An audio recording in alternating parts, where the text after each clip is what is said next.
Today we're going to take a closer look at this house. This is the Marx Colonial House, and it is the one with the Disney motif in the nursery. According to my favorite dollhouse book, Marx, this was the first dollhouse produced by Marx in 1949. It has a garage here. Later models had the laundry room there. Of course, kitchen, bedroom. Here's that famous nursery bedroom with the Disney motif.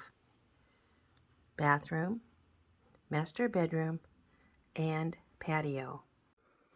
This house, I have recently touched up the paint and cleaned it and polished it, and it is actually ready to be sold. Let's spin it around. Now, I have not hooked it together tightly because when I sell these, a lot of times it's less expensive to ship them unassembled. So you'll see some of these tabs are they're not bent down because that way that will be easier to ship it, to take it apart, and it won't cause wear and tear on those tabs since I have not bent those down.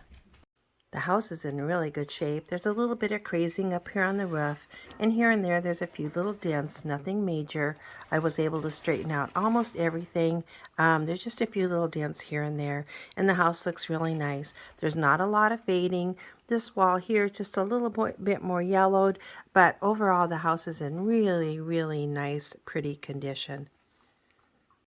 Marx had a license to produce that Disney motif in the nursery, but after a couple of years, they discontinued doing that, and most of the houses today have what we call the ABC pattern here on the floor instead.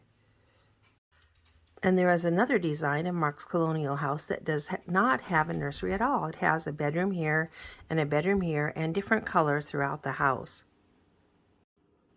I hope you enjoyed this closer look at this pretty Marx Colonial House with the Disney motif nursery.